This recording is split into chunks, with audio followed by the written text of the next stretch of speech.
السلام علیکم۔ لیکچر 7 کا آغاز کرتے ہیں۔ تھوڑا سا سٹارٹ میں ریپیٹ کر لیتے ہیں اور پھر اسم کی جو 4 خصوصیات ہیں اس میں چوتھی خصوصیت عرابی حالت کے بارے میں انشاءاللہ پڑھتے ہیں۔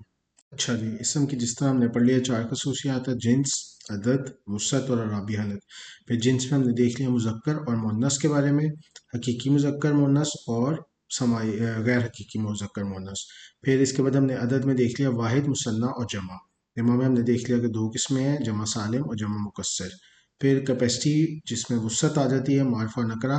معرفہ کے ہم نے یہ 7 ہے: اس میں علم، اس میں ضمیر، اس میں اشارہ، موصول، معرف باللام، مضاف الی المعرفہ، منادہ کو پڑھ لیا۔ اب اس کی اسم کی چوتھی خصوصیات جس کا تعلق خاص طور پہ عربی کے ساتھ ہی ہے، عرابی حالت۔ اس کے بارے میں پڑھتے ہیں۔ اس کا اوورویو ہم نے ایک دفعہ لے لیا تھا کہ عرابی حالت کے لحاظ سے اسم یا حالت رفع میں ہوگا، یا حالت نصب میں ہوگا، یا حالت جر میں ہوگا۔ آئیں اب اس کو ڈیٹیل سے دیکھتے ہیں۔ اور آپ کو سمجھنے کے لیے سب سے پہلے اس کی بائی بک ڈیفینیشن دیکھتے ہیں۔ عربی زبان میں ایک ہی اسم کئی شکلیں تبدیل کرتا ہے، مگر اس کا ذاتی معنی تبدیل نہیں ہوتا۔ اس کا معنی چینج نہیں ہوگا اعراب کی وجہ سے۔ معنوی تبدیلی کے بغیر اسم کی شکل یا حالت میں تبدیلی کو اعراب کہتے ہیں۔ اللہ، اللہ، اللہ، اور محمد، محمدن، محمدن، یہ اس کی اگزامپل ہے۔ اچھا سوال یہاں پہ یہ پیدا ہوتا ہے کہ اگر اس کا اعراب تبدیل کرنے سے اس کا معنی تبدیل نہیں ہوتا تو اعراب تبدیل کیا ہی کیوں جاتا ہے؟ دراصل اعراب اس لیے تبدیل کیا جاتا ہے کہ اعرابی حالت کے ذریعے اس کا جو اس کی حالت ہے وہ ڈیفائن کی جاتی ہے۔ مثال دیتے ہیں جملے میں۔ اب یہ اس کا یہاں سے مثال دیکھتے ہیں۔ ضربہ حامد زیدن، ضربہ کا مطلب مارا، حامد، حامد نے زید کو، حامد نے زید کو مارا، یہ اس کا ترجمہ ہو جائے گا۔ اگر ہم انگلش کی بات کریں، وہاں پہ میں یہ بات انگلش میں کہنا چاہ رہا ہوں کہ حامد ہٹ زید، تو کیا میں اس جملے کو ایسے لکھ سکتا ہوں؟ زید ہٹ حامد؟ نہیں لکھ سکتا نا، اس کا مطلب چینج ہو جائے گا۔ یا میں اردو میں کہنا چاہ رہا ہوں حامد نے زید کو مارا، تو اگر میں یہ کہہ دوں زید نے حامد کو مارا تو مطلب تبدیل ہو جائے گا۔ لیکن عربی میں ایسے نہیں ہوتا۔ عربی میں ایسے ہوتا ہے کہ میں اگر لکھ رہا ہوں ضربہ حامد زیدن، تو میں اس کو ایسے بھی لکھ سکتا ہوں ضربہ زیدن حامد۔ اب یہ پوری سلائیڈ سمجھانے کا مطلب اس کے اندر یہ ہے کہ عربی کے اندر جب ہم حالت رفع میں کسی چیز کو لے کے آ رہے ہیں، حالت رفع سے مراد ابھی آپ یہ سمجھ لیں کہ 2 پیش والا حالت رفع ہے، اور 2 زبر والا حالت نصب ہے، اور 2 زیر والا حالت جر ہے۔ جب میں اس کو حالت رفع میں لے کے آ رہا ہوں حامد کو، تو اس جملے میں کام کرنے والا، یعنی جس کو ہم فاعل کہہ سکتے ہیں اردو میں اور انگلش میں سبجیکٹ کہا جاتا ہے، وہ حامد ہے۔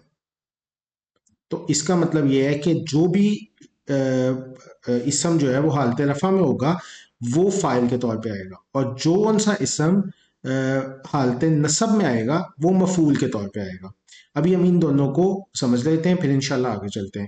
تو اس کی حالت تبدیل کرنے سے اس کے معنی میں تو تبدیل نہیں ہوئی، اس کا مطلب حامد ہی رہے گا، اس کا مطلب زید ہی رہے گا، لیکن حالت اس کی تبدیل ہو گئی، یعنی اب یہ فاعل بن گیا، یہ مفعول بن گیا، آبجیکٹ بن گیا، ٹھیک ہے۔ اور یہاں پر جملے میں زیدن چونکہ اس کی حالت نصب میں ہے تو یہی آبجیکٹ رہے گا اور حامد ہی سبجیکٹ رہے گا، یہی فاعل رہے گا اور یہی مفعول رہے گا، کیونکہ یہ اس کی حالت ہمیں بتا رہی ہے کہ یہ نصب میں ہے تو یہ مفعول ہے۔ اس بات سے کوئی فرق نہیں پڑتا کہ وہ جملے میں پہلے آ رہا ہے یا بعد میں آ رہا ہے، جیسے انگلش اور اردو میں اس بات سے بہت فرق پڑتا ہے۔ ایک اور سلائیڈ دیکھتے ہیں، اس سے بھی ہمیں پتہ لگے گا۔ حامد نے زید کو مارا۔ عربی زبان میں نے اور کو کا تصور نہیں ہے، ہیلپنگ وربز نہیں ہے عربی زبان میں، ہے نہیں ہے، کو نہیں ہے، نے نہیں ہے، تو ہمیں یہ کیسے پتہ لگے گا کہ کس نے کس کو کام کیا، کہاں مارا ہے، کون کام کرنے والا ہے اور کون ایسا ہے جس کے اوپر کام کیا گیا، کون فاعل ہے اور کون مفعول ہے؟ تو حامد فاعل ہے اور زید مفعول ہے، اس لیے حامدن آ جائے گا، حالت رفع میں چلا جائے گا، زید جو ہے وہ مفعول کی حالت میں چلا جائے گا، اور مارا جو ہے وہ تو ویسے ہی فعل ہے، فعل ماضی کا صیغہ ہے، ٹھیک ہے۔ اچھا اب یہ 2 چیزوں کو جب ہم سمجھ لیتے ہیں، حالت رفع کو اور حالت نصب کو، تو اب تیسری حالت کی بات کرتے ہیں۔ حامد نے زید کے بھائی کو مارا۔ اچھا مارا کس نے ہے، یعنی فاعل کون ہے؟ حامد۔ مارا کس شخص کو ہے، کس پرسن کو مارا ہے؟ بھائی کو، زید کو نہیں مارا۔ زید نسبت کے طور پہ آیا ہے کہ بھئی بھائی زید کا تھا، اس کو مارا ہے، لیکن مارا بھائی کو ہے، یعنی مفعول بھائی ہوگا تو وہ حالت نصب میں جائے گا، اور جس کی طرف اس کی نسبت کی جا رہی ہے، بھائی کی نسبت جس کی طرف کی جا رہی ہے اس کو اضافی حالت جر میں لے کے جائیں گے اور مارا فعل ہوگا. یعنی حالت رفع میں اس وقت کوئی اسم جاتا ہے جب وہ کام کرنے والا ہوتا ہے. حالت نصب میں وہ اس وقت جاتا ہے جب وہ مفعول کے طور پہ آتا ہے، اور جب اس کی طرف نسبت کی جا رہی ہوتی ہے، اس کی طرف بات کی جا رہی ہوتی ہے، تب وہ اضافی حالت میں یعنی حالت جر میں آتا ہے. انشاءاللہ جو ہم آپ آگے اس کی ایگزامپلس دیکھیں گے تو ہمیں بہت زیادہ چیزیں کلیئر ہو جائیں گی انشاءاللہ. اور ابھی وقتی طور پہ ان تین چیزوں کو سمجھ لینا چاہیے. اچھا جی، یہی چیز جو ابھی ہم نے سمجھی ہے، اس کو بک کی ڈیفینیشن میں بھی پڑھ لیتے ہیں کیا ہوتا ہے. عرابی حالت، عربی زبان میں کسی بھی اسم کی تین عرابی حالت ہوتی ہیں: رفع، نصب اور جر. حالت رفع کوئی بھی اسم جب کام کرنے والی حالت میں ہوتا ہے تو اسے فاعل سبجیکٹ کہتے ہیں. تو اس وقت اس کی حالت جو ہے وہ بلند ہوتی ہے، اسے حالت رفع کہتے ہیں. حالت نصب جب کسی اسم پر کام کیا جائے تو اسے مفعول آبجیکٹ کہتے ہیں. اس وقت اس کی حالت جو ہے پست ہوتی ہے، اس لیے حالت نصب کہا جاتا ہے. آگے اس کی مثال دی گئی ہے، جس طرح کی مثال ہم تقریباً پیچھے پڑھا ہے.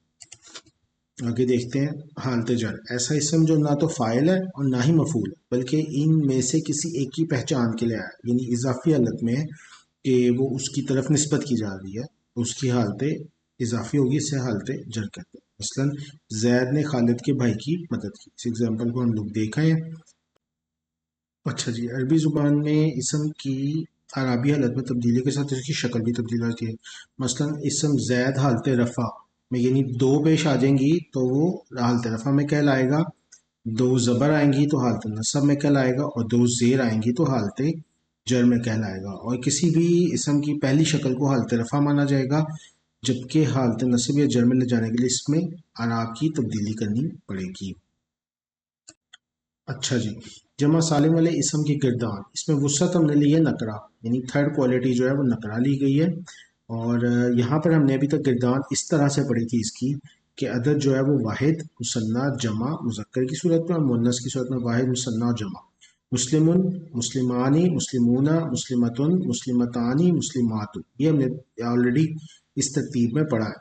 ٹھیک ہے. اب مسلم جو ہے وہ اس کا ہو جائے گا حالت رفع میں پہلی حالت میں، واحد ہوگا اور مذکر ہوگا. اس سے ہی آگے سارے ورڈز بنیں گے جن کو میں نے ایک دفعہ ذکر بھی کیا تھا کہ اگر ہمیں پہلے ورڈ سے تبدیلی کر کے اگلے ورڈز بنانے آ گئے تو عربی جو ہے وہ ہمارے لیے آسان ہو سکتی ہے. اچھا، مسلمن میں صرف آپ نے دو زبر لگانی ہے تو حالت نصب میں چلا جائے گا. مسلمن ہو جائے گا، دو زیر لگائیں گے تو وہ حالت جر میں چلا جائے گا. مسلمن ہو جائے گا. ٹھیک ہے. یعنی جب مسلمان، اس کا اگر ترجمہ کریں، واحد مسلمان کام کر رہا ہوگا تو مسلمون آئے گا. اگر اس کے اوپر کام کیا جا رہا ہوگا وہ آبجیکٹ ہوگا، اس سینٹنس میں مسلمن ہوگا.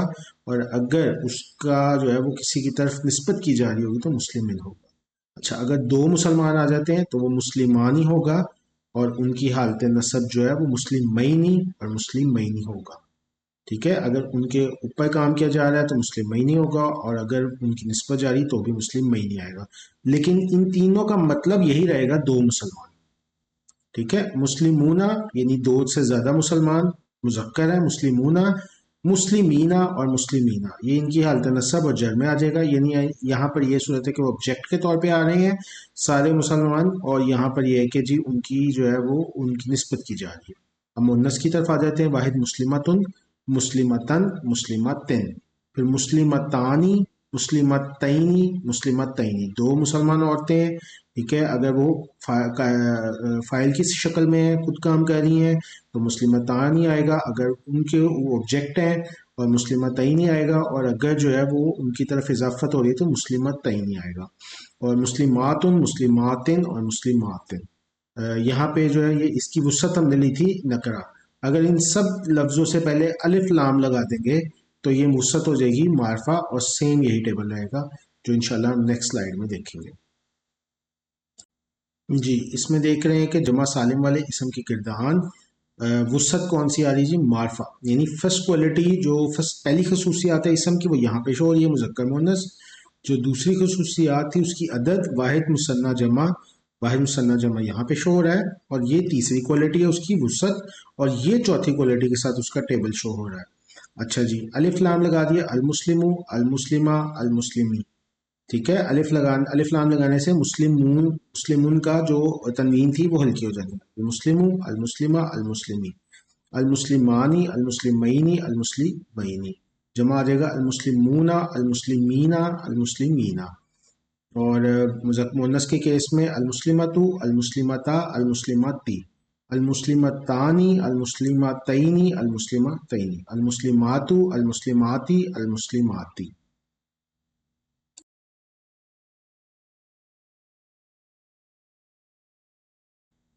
اچھا جی، اس سلائیڈ کا ہم لوگ ٹائٹل دیکھ لیتے ہیں عربی شکل کے لحاظ سے اسم کی قسمیں۔ ہم نے انگلش میں پڑھا ہوا ہے کہ جیسے ایک ورڈ ہوتا ہے، ورب ہوتا ہے گو، جب اس کی سیکنڈ فارم بنا دی جاتی ہے تو آتا ہے وینٹ، اور تھرڈ فارم ہوتی ہے گون، یعنی گو، وینٹ، گون۔ یہ تینوں شکلوں میں تینوں ہی پوزیشنز پہ اپنی جو ہے وہ شکل کو بدل رہا ہے، جبکہ کچھ ورڈ ہوتے ہیں کٹ، وہ فرسٹ فارم میں بھی کٹ ہوتے ہیں، سیکنڈ فارم میں بھی کٹ ہوتے ہیں، تھرڈ فارم میں بھی کٹ ہی کہلاتے ہیں، یعنی وہ چینج نہیں ہوتے۔ اسی طرح سے عربی شکل میں بھی کچھ اسم جو ہے وہ مبنی کہلاتے ہیں، جن کو ہم انگلش میں نان فلیکسیبل بھی کہہ سکتے ہیں، وہ تبدیل نہیں ہوتے۔ ایسے اسم جو تینوں عربی حالتوں میں ایک ہی شکل رکھتے ہیں، جیسے موسیٰ، عیسیٰ، یعنی اس کی حالت رفع بھی موسیٰ ہے، حالت نصب جو ہے وہ بھی موسیٰ ہے، اور حالت جر بھی موسیٰ ہے، اور عیسیٰ بھی ایسے ہی ہے، اور کبرا ورڈ بھی ایسے ہی ہے۔ دوسرے آ جاتے ہیں معرب۔ معرب ایسے ہوتے ہیں جو فلیکسیبل تو ہوں گے، اب ایک ایسے ہوں گے ان میں فلیکسیبل جو تینوں میں شکل بدل دیں گے، جیسے ابھی ہم اگزامپل پڑھ گئے ہیں مسلمن، مسلمن اور مسلمین۔ اور کچھ معرب ایسے ہوں گے جو حالت رفع میں ڈفرینٹ ہوں گے، حالت نصب اور جر میں ایک جیسے ہوں گے۔ آئے ان کی اگزامپلس دیکھتے ہیں۔ یہ ہم دیکھ لیتے ہیں منصرف اسما کی مثالیں، اس کی ایک گردان ہم پڑھ بھی آئے ہیں جس میں تینوں ہی حالتوں میں وہ بدلتے ہیں، اس کو ہم لوگ فلیکسیبل بھی، فلی فلیکسیبل بھی کہہ سکتے ہیں۔ کتابن، کتابن، کتابن، قلمن، قلمن، قلمن، بنتن، بنتن، بنتن۔ اس کے بعد آ جاتے ہیں غیر منصرف اسم، جو دو حالتوں میں بدلیں گے، یعنی رفع میں وہ رفع سے نصب ہوتے ہوئے بدلیں گے، لیکن نصب اور جر ان کی ایک جیسی ہی ہوتی ہے۔ تو آدمو، آدما، آدما، اسماعیلو، اسماعیلا، اسماعیلا، یعقوبو، یعقوبہ، یعقوبہ۔ اور اکثر اسم علم جو ہے وہ غیر منصرف ہوتے ہیں، لیکن as you know exceptions are always there. تو جیسے ورڈ تھا موسیٰ، وہ مبنی اسم ہے، اور اسی طرح عیسیٰ جو ہے وہ بھی مبنی اسم ہے۔ جی یہ دیکھ رہے ہیں مبنی اسما کی مثالیں، موسیٰ، موسیٰ، موسیٰ، تینوں حالتوں میں بالکل ایک جیسا رہ رہا ہے۔ عیسیٰ، عیسیٰ، عیسیٰ۔ اچھا یہ میں یاد کیسے رہے گا؟ تو یہ ود دا ٹائم اور ود دا پریکٹس جو ہے وہ آپ کو یہ چیزیں پتہ لگتا چلا جائے گا۔ اور یہ نیکسٹ سلائڈ میں ہمیں شو کری کہ ویسے تقریباً 80%، 85% کے قریب جو ورڈز ہیں وہ تینوں حالتوں میں تبدیل ہوتے ہیں۔ سو جو رولز ہم نے پڑھے ہیں وہ most of the Times apply ہوں گے، ٹھیک ہے، لیکن پھر بھی کچھ ایکسیپشنز ہوتی ہیں، کچھ ایسے آئیں گے معرف غیر منصرف جو دو حالتوں میں تبدیل ہوں گے، اور کچھ جو ہے وہ مبنی اسم ہوں گے جو ایک ہی حالت میں رہتے ہیں۔ لیکن یہ سب چیزیں اہل زبان یا بولنے سے یا پڑھنے سے ہی اندازہ ہوتا ہے کہ بھئی یہ تو بالکل نہیں بدل رہا، اور یہ جو ہے یہ ورڈ اس میں آتا ہے، تو اس لیے اس کا تعارف کروانا ضروری تھا کہ ایسے ورڈز ہوتے ہیں جو اپنی شکل نہیں بدلتے، اور ایسے بھی ہوتے ہیں جو دو میں چینج ہوتے ہیں، کچھ ایسے ہوتے ہیں جو ٹوٹلی فلیکسیبل ہوتے ہیں۔ الحمدللہ یہاں پر یہ اعراب جو ہیں یہ بھی کمپلیٹ ہو جاتے ہیں، اور ایک قسم کا ہم یہ کہہ سکتے ہیں کہ یہاں پر ایک سیکشن جو ہے وہ ہم نے کمپلیٹ کر لیا ہے، اور یعنی اسم کو پڑھ لیا اور پھر اس کی چاروں خصوصیات کو پڑھ لیا۔ اب ہم تھوڑا سا ایڈوانس میں جائیں گے کہ یہ جو اسم ہے یہ دو اسموں کو اگر ملا دیا جائے تو کیا ہوگا۔ وہ مرکب کی شکل اختیار کرے گا، اور انہی مرکبات کے ملنے سے جملے بنتے ہیں۔ جیسے الفاظ جملہ ہم اردو میں پڑھتے تھے کہ ایک لفظ پھر دوسرا لفظ پھر تیسرا، اور ایک جملہ بن جاتا ہے، تو انہی چیزوں کو ملا کر انشاءاللہ اب ہم جملے بنائیں گے۔